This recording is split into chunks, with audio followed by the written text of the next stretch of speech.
I am happy to welcome all of you to our annual striking event. I'm Jen Lucas, chair of the board of JCFS Chicago.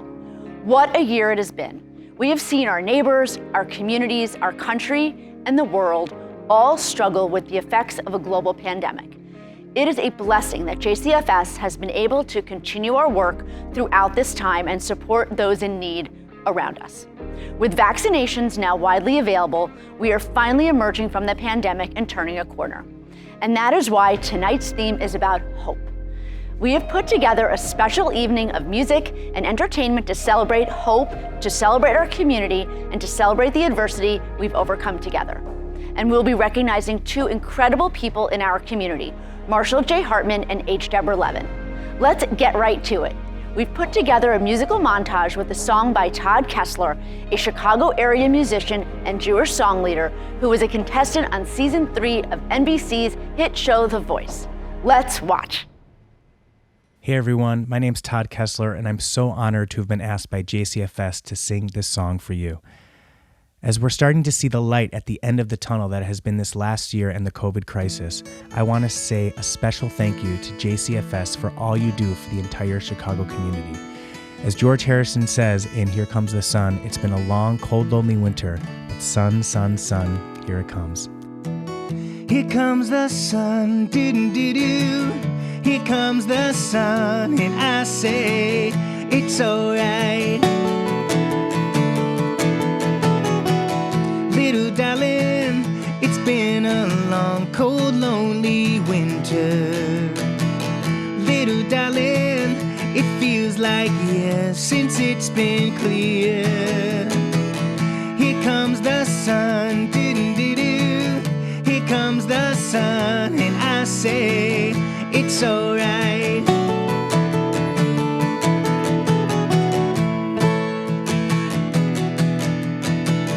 Little darling, the smiles returning to their faces. Little darling, it seems like years since it's been here. Here comes the sun, doo-doo-doo-doo. Here comes the sun, and I say it's alright.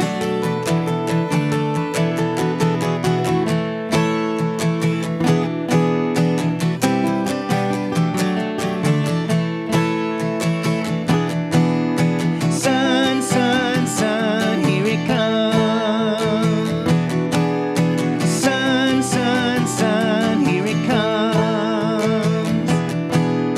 Sun, sun, sun, here it comes. Sun, sun, sun, here it comes. Sun, sun, sun, here it comes.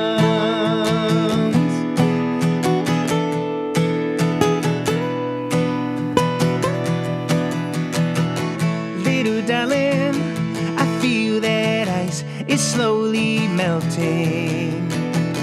Little darling, it seems like years since it's been clear. Here comes the sun, doo-doo-doo-doo. Here comes the sun, and I say it's alright.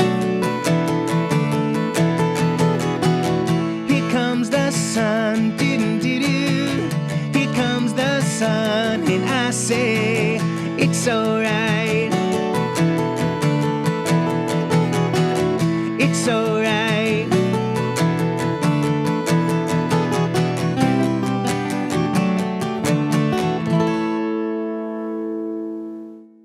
Good evening, everyone. I'm Tori Stender, Striking Event Chair and JCFS Board Member.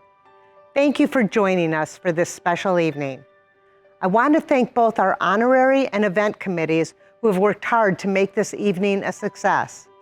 I'd also like to acknowledge our generous sponsors for their support of Striking Event. A special thank you to Lester Crown and H. Deborah Levin for their ambassador-level support. And I'd like to thank all of the donors, all of you watching tonight. You are the foundation of JCFS. Through your generosity, you are caring for thousands of people in our community, quietly enabling families and neighborhoods to thrive. We couldn't do this important work without you. From the bottom of my heart, thank you. Now, let's continue this amazing evening. I'd like to introduce JCFS Chicago's President and CEO, Stacy Shore. Thanks, Tori, and thanks for your leadership in making tonight a success. First, I want to add my congratulations to tonight's honorees. Marshall Hartman, your spirit, impact, and values are the true embodiment of the What's Possible Award. I've had the pleasure of working with both of your daughters. And in addition to all that you've accomplished, their service to this agency is an act of giving back that is second to none. And Deborah, I only have a few moments to speak, so there's no way I could possibly cover what your service has meant to JCFS and to me. When you completed your term as chair, we gave you a heart because as brilliant as you are, you've always led from your heart with warmth, care, and compassion. I've learned so much from you about leadership. Thank you. Welcome to the hundreds of friends of JCFS who have joined us here this evening. Whether you are staff, client, volunteer, donor, or one of our incredible JUF partners, we're grateful to celebrate with you. And for those of you who are only just beginning to learn about our work, it's my pleasure to give you a small sense of what it is that we do. Every day, skilled JCFS staff provide education, awareness, early intervention, and supportive services that enhance emotional well-being, maximize potential for people with intellectual and developmental disabilities, and move people to self-sufficiency. We embrace our motto of redefining what's possible through services that include counseling, therapeutic education, career support, customized employment, residential supports, and so much more.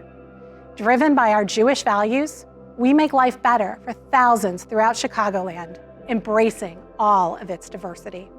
This time last year, we had only just begun to adjust to the impact of the pandemic on our work and our clients. Our staff worked tirelessly to keep our community strong no matter the challenges we faced. Some of our services remained in person, uninterrupted, and I'm pleased to share that our doors began to reopen in February with the welcoming of students to our classrooms. Our joy was matched only by that of our students and their parents. For one young boy new to our school, meeting his teacher in person for the first time, this was a moment of true excitement. As his mother shared, when he was asked to pick something good about his new school, he answered, "I can't, there are too many good things to choose from." And on a scale of 1 to 10, I rate the people at the Knapp School a 100 to 1,000. And when we can't work in person, we continue to prioritize the importance of human connection. Virtual does not begin to describe the very real online support we provided to the community members in their time of need. We are committed to keeping the best of what we learned this year as we work forward. And speaking of looking ahead, while I have the attention of so many of you, I'm pleased to announce the opening of the Siegel campus. Located in Skokie, the campus is a base of services that touch every corner of Chicagoland. The Siegel building is the new home for Response for Teens, and the remodeled Goldie Bachman Leftig building houses highest immigration and citizenship, career services, Jewish community services, and our Skokie Counseling Center. Thank you to our lead donor, Harry Siegel, and to the dozens of foundations, families, individuals that moved this project from dream to reality. The official opening celebration will take place in August, but we're going to give you, our closest friends, a sneak peek of how this project took shape.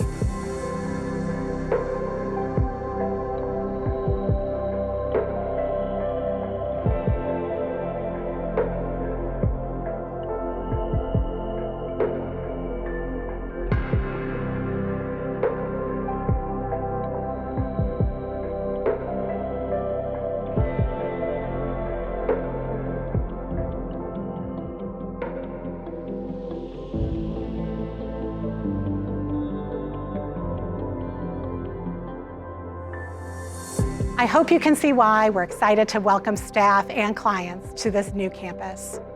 And the Siegel campus is just one example of how we're looking to a strong future in partnership with donors like you, the people who are the roots of this organization. We are finding new ways to lift up our neighbors together. And who better to share their insights on the impact of this past year on our work and our future than our staff.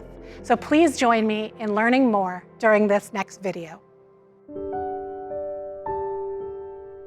At the beginning of the pandemic, the big change was that we had to switch suddenly to teletherapy. That was an adventure for everyone. We needed to shift completely the way we provide all of our services, including our educational programming. So in Highest, we have completely gone virtual with all of the majority of our service delivery options. What we were able to provide during the pandemic was connectivity. And we could be that kind of constant presence for a child and for a family that was some sort of normalcy to them. But for those who support people with disabilities, that can't be done virtually.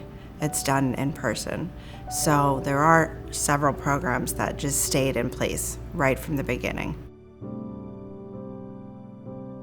The pandemic has encouraged us to be flexible, be creative in how we connect with our clients, and to be able to access clients in a way that we haven't been able to in the past. That has opened up for us an opportunity to serve folks that we weren't able to serve before. This flipped things in a way that the parents were really having to step up and take some control of the therapy session because we were helping direct them on what to do. Just getting places can be hard for people with disabilities. So now that everything was virtual, suddenly they're included in everything. It was an amazing learning opportunity for me to just see how cool it was to use all of these different features. There were so many times where you just saw it click for a family. You saw a mom suddenly anticipate a need or read a cue from her child that she'd never been able to do before and pick up on a nuanced behavior. And I think those moments of growth and those moments for families, I feel like are so uplifting. So the pandemic forced us to be extraordinarily creative in how we reached and served the community. And it really limited those geographical challenges and other barriers that keep people from accessing mental health services. Some of them are still doing teletherapy now, even though the clinic is opened, because they've seen how much of a benefit they get from it as a family and for their child. Now we're able to move into an area where we can find what's best for each person that we work with and really customize our services to meet the needs of each individual person. We are able to be in more places because we don't have to worry about travel time and traffic. We've discovered that we can enter a family's home when they're having a really difficult time and actually see what's happening. It's going to be another way to check on people more often and quicker. We'll have this expanded opportunity to provide both in-person and online services, as well as continuing to provide the rich content that we've always provided. We are community building on a daily basis, whether it's virtual or out there in person.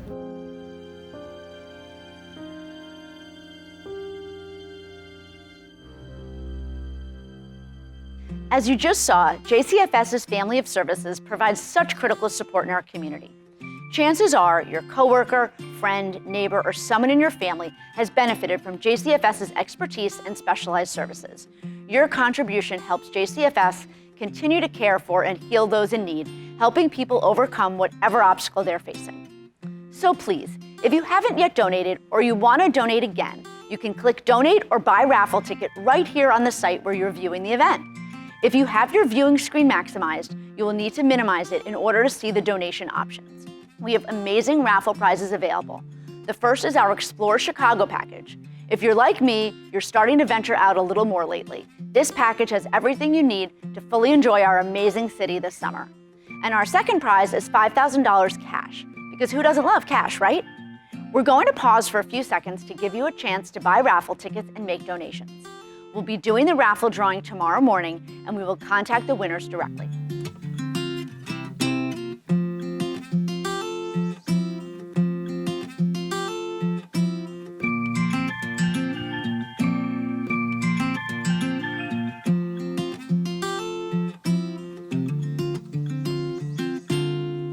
You have already heard the musical stylings of Todd Kessler today with his beautiful rendition of Here Comes the Sun. I'm excited to welcome Todd and his band here to a striking event tonight. Take it away, Todd. Thanks so much, Jen, and thanks to the entire JCFS team for everything that you do. Please enjoy Don't Stop by Fleetwood Mac.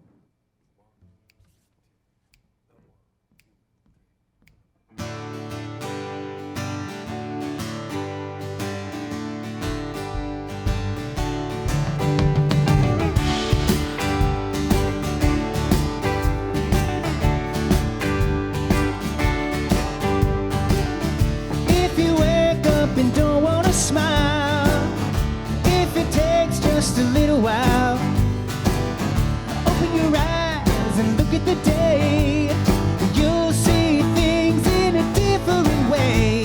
But don't stop thinking about tomorrow. Don't stop, it'll soon be here. It'll be better than before. Yesterday's gone, yesterday's gone.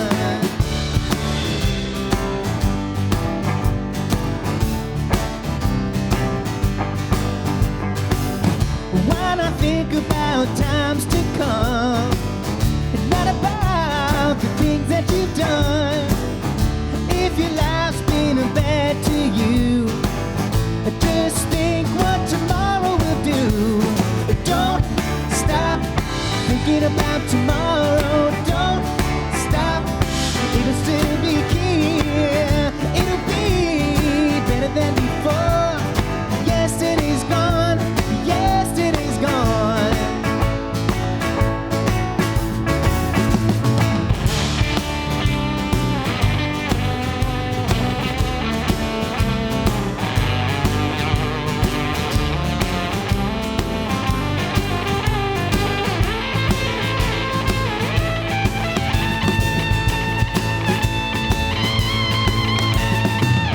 All I want is to see you smile. If it takes just a little while, I know you don't believe that it's true. I never meant any harm to you. Don't stop thinking about tomorrow. Don't stop, it'll soon be here. It'll be better than before. Yesterday's gone, yesterday's gone. Don't stop thinking about tomorrow. Don't stop, it'll soon be here. It'll be better than before. Yesterday's gone, yesterday's gone. Ooh, don't you look back? Ooh, don't you look back? Ooh, don't you look back? Ooh, don't you look back?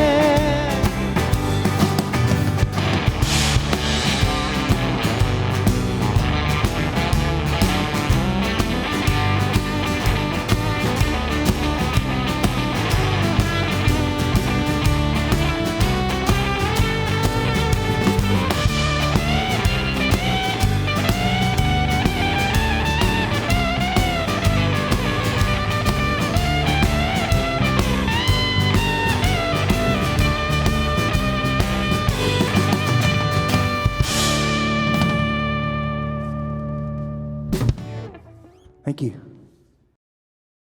Good evening. My name is Ann Luban, and I'm the Senior Director of Community Services here at JCFS. I could not be more honored to be presenting this year's What's Possible Award to Marshall J. Hartman, my father. I don't remember ever not knowing the story of my father's early life. I was named for his mother, Anna Lily, who died when he was very young, leaving 3 children in need of care. My siblings and I will be forever grateful to JCB and the devoted foster care social workers who ensured that our dad was cared for, was placed with loving foster parents, and remained close with his father and his siblings, my Uncle Herb and my Aunt Evie. These experiences shaped his life, which in turn shaped our lives. I considered myself incredibly lucky as a child to have 5 grandparents. My mother's parents, my father's father, Paul, who we called Grandpa Z, and my dad's foster parents, Grandma Rose and Grandpa Al. I loved them all and was loved by them all with no distinction between the foster grandparents and the grandparents related by blood. I have wonderful memories of Grandma Rose and Grandpa Al and attending Warnick Family Club Hanukkah parties and other extended family gatherings. They were so important to us that I gave my daughter her middle name Rose for my Grandma Rose, and my sister Judy named her son Adam for Grandpa Al. My father cares deeply. He cares for his family, for the Jewish people, and for all people. He cares about everybody he meets, and he cares for those he has never met. It is this deep caring and his belief that everyone deserves to be treated with equal respect that drove his passion for his work as a public defender, regardless of who someone is, where they come from, how much money they have, or even what they've done in their lives. It's what drove him to demand that juveniles have the same rights to legal representation as adults. It's what drove him to demand that those who could not afford high-priced attorneys deserve attorneys who are just as knowledgeable and skilled. And it's what drove him to fight on behalf of inmates on death row to ensure that they too had every chance to plead their case. It's also what has inspired me to pursue a career in which I too can serve and support the community, which I feel privileged to do each and every day here at JCFS. Please watch this short video to learn more about my dad's incredible accomplishments and how he redefined what's possible. Marshall Hartman's extraordinary legacy of leadership and groundbreaking achievements as a talented legal advocate, author, and visionary champion of equal justice has made a lasting impact upon America's criminal justice system. Marshall Hartman has inspired a generation of attorneys. He leads by example. He has an unstoppable enthusiasm and a singular focus on doing what's right. Growing up, my father worked a lot and traveled a lot. Now I understand that he traveled setting up public defender offices around the country. But then I just knew that he worked long hours. And also, he always loved being with his family and always made time for us.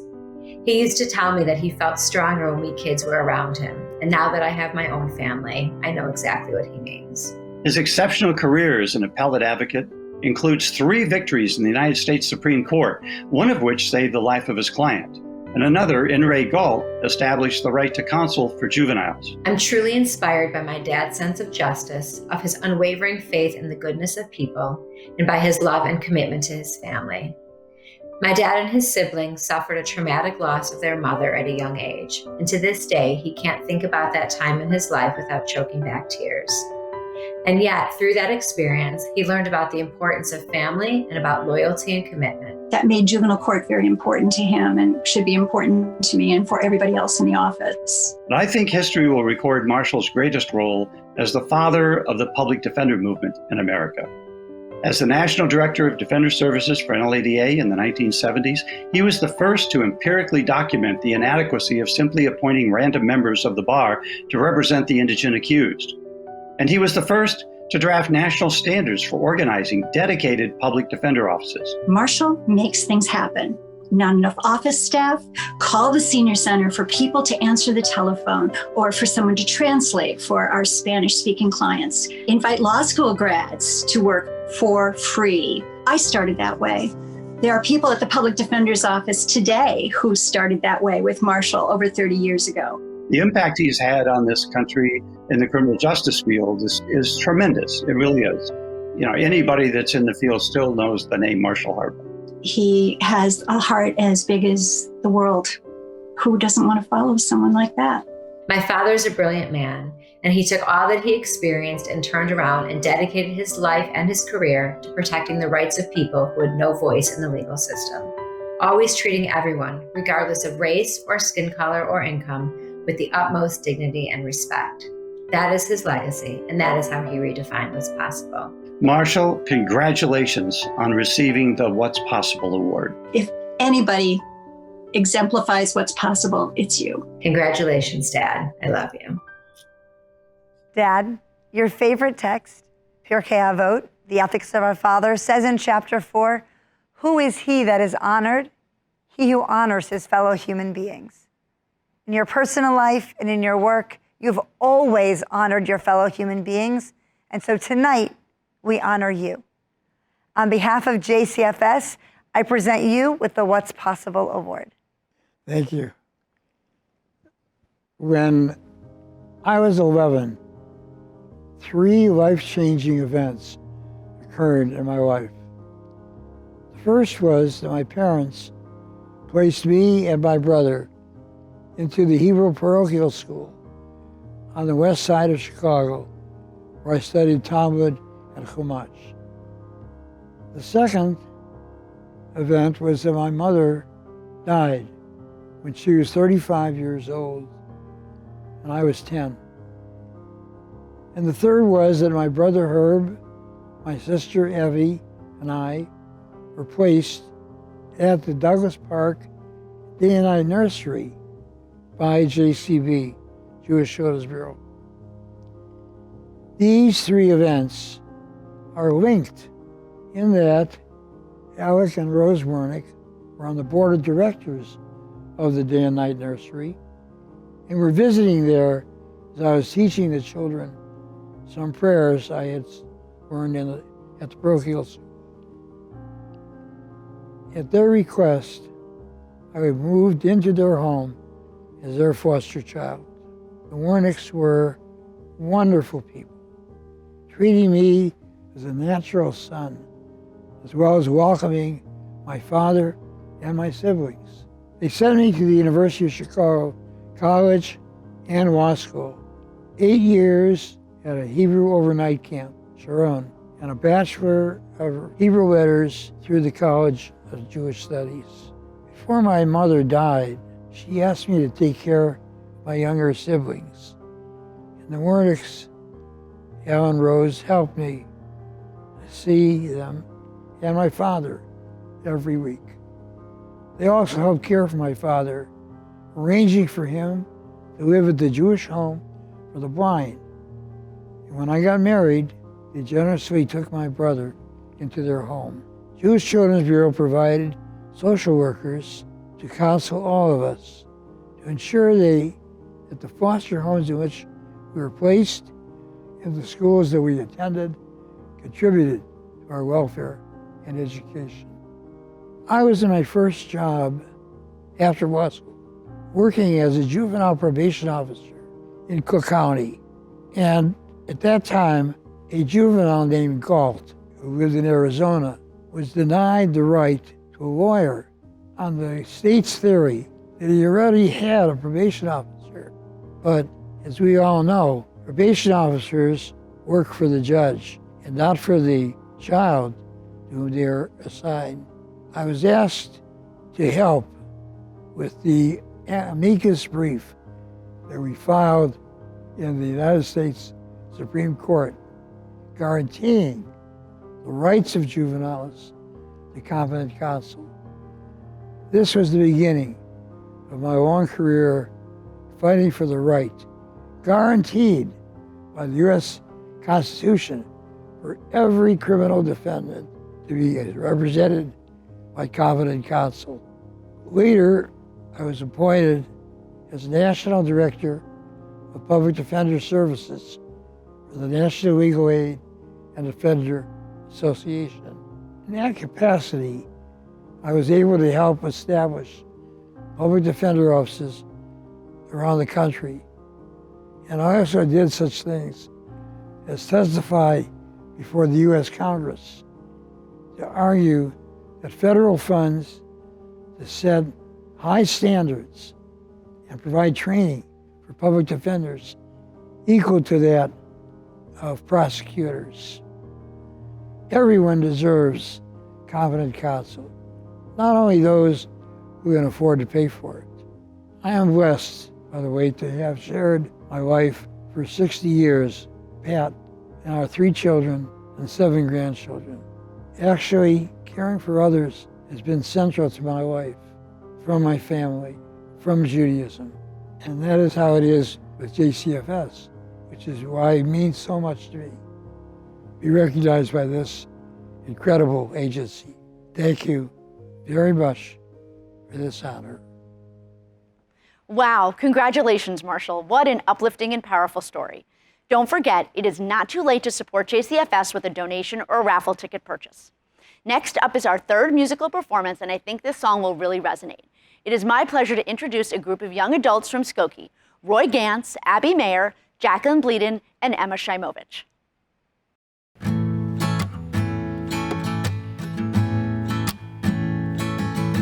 Da da da da da da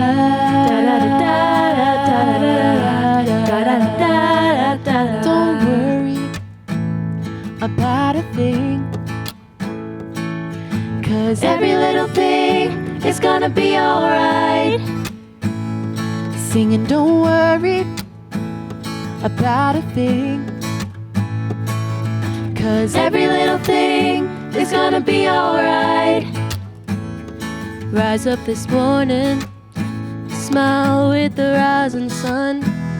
3 little birds perched by my doorstep, singing sweet songs of melodies pure and true, singing, this is my message to you. Don't worry about a thing, 'cause every little thing is gonna be alright. Singing, don't worry about a thing, 'cause every little thing is gonna be alright. Rise up this morning, smile with the rising sun. 3 little birds perched by my doorstep, they're singing sweet songs of melodies pure and true, singing, this is my message to you. Don't worry about a thing, 'cause every little thing is gonna be alright. It's gonna be alright. Don't worry about a thing, 'cause every little thing is gonna be alright. Don't worry about a thing, 'cause every little thing is gonna be alright. Singing, don't worry about a thing, 'cause every little thing is gonna be alright.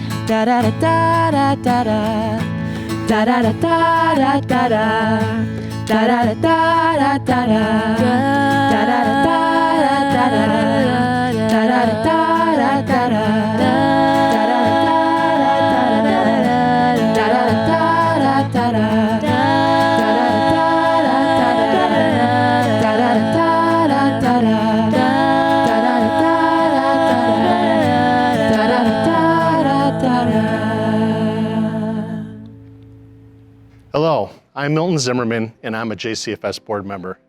Each year, JCFS names a special honoree with the greatest honor, the Irving B. Harris Leadership Award. Irving B. Harris was a Hall of Famer in the city of Chicago.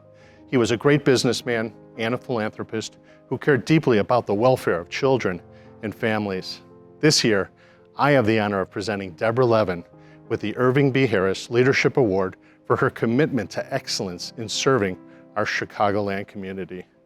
As many of you know, Deborah has been a tireless advocate for JCFS and is a natural leader.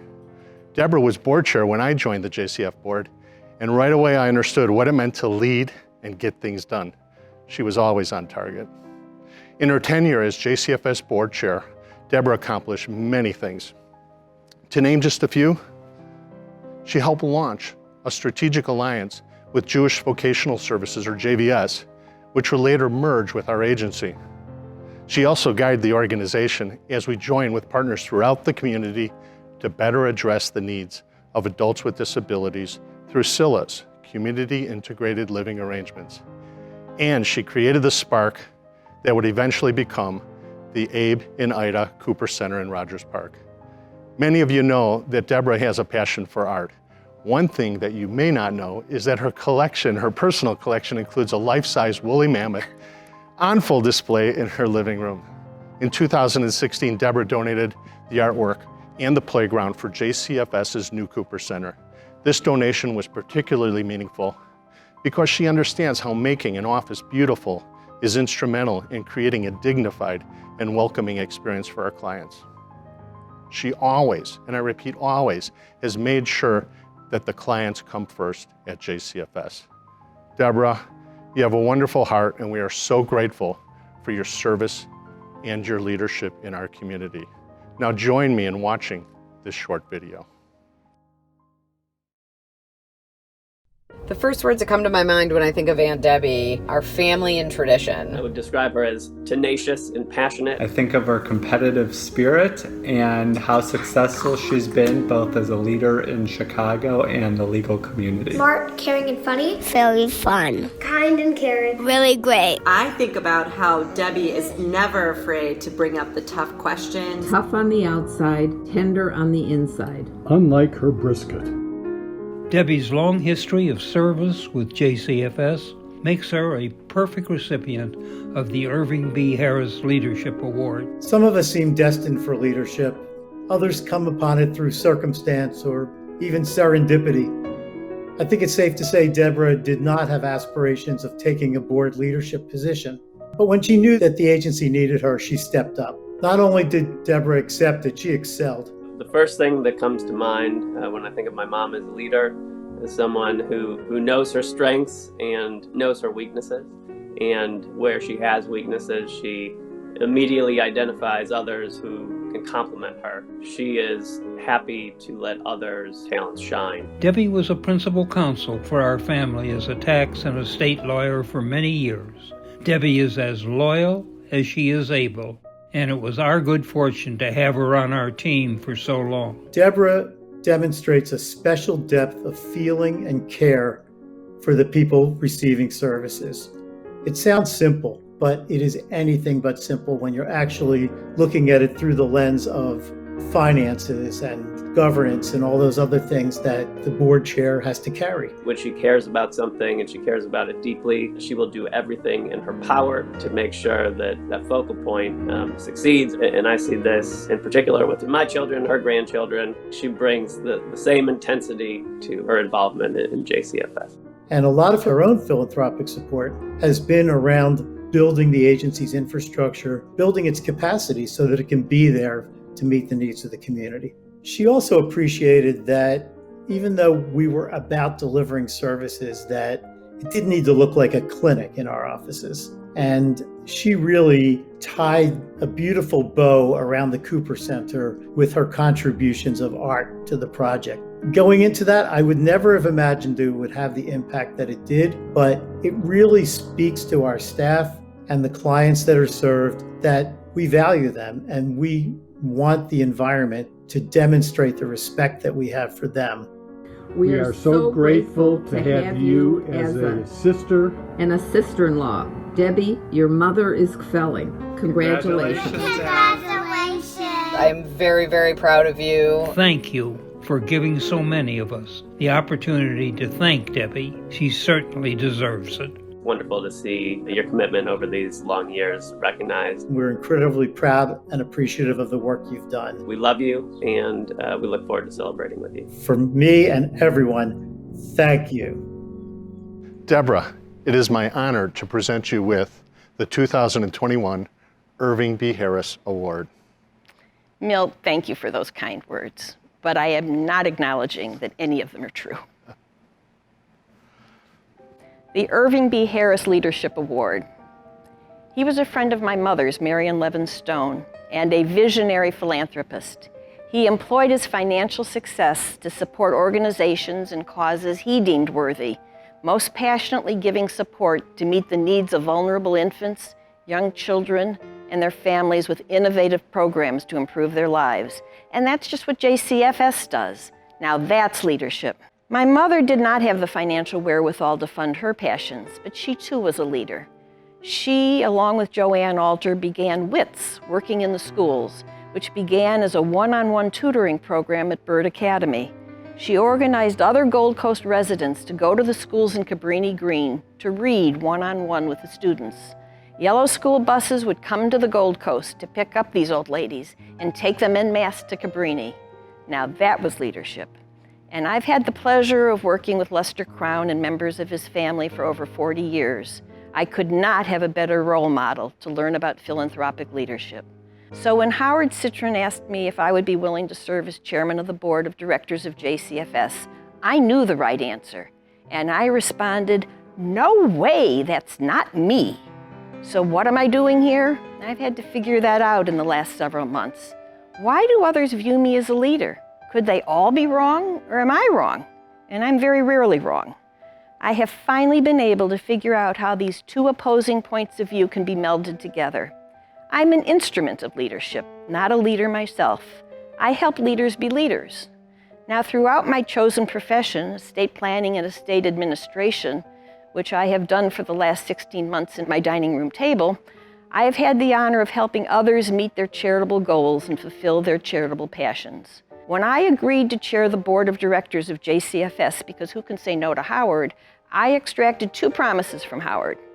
First, that he would not leave during my term. And second, he had to do everything. He dutifully kept both promises. I really didn't have the time to do the incredible time-consuming job that my predecessors did.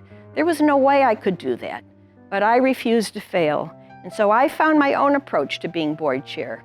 I delegated every task to others, and I don't think any request for volunteers was turned down. I'm very persuasive. So I was instrumental in getting others involved. Somehow that leadership strategy, born of desperation, turned out to be brilliant. And the result was an active, involved group of volunteers who were really dedicated and excited about board work and the agency itself. And that enthusiasm continues today, and that's what you're seeing tonight. It goes without saying that the work of JCFS is more important now than ever before. Too many people in our community, both our Jewish community and citywide, need urgent assistance and support. With the pandemic, even more people are isolated, disenfranchised, and struggling. I just feel lucky that I've been able to play a small part in helping and a much bigger role in exciting the next generation of real leaders of JCFS. I know that JCFS is in good hands. Thank you for this wonderful award. And to so many of you, thank you for being willing to financially support my passion. Now, this is where I'm supposed to normally thank all those board members, agency staff, friends, relatives, and clients for their support. I won't do that. You know who you are. But I do want to thank my special, unusual, weird son, Jeremy Coton, who was willing to devote so much time and energy making tonight a success and making me look good. Congratulations again to both Marshall and Deborah. You are both such incredibly deserving honorees and an inspiration to all of us. Thank you to everyone at home for joining us tonight. JCFS is so grateful for all of you. You make this work possible. You can continue to buy raffle tickets tonight. We'll be drawing the winning tickets tomorrow morning, and you will be contacted if you win. Take care and have a wonderful evening.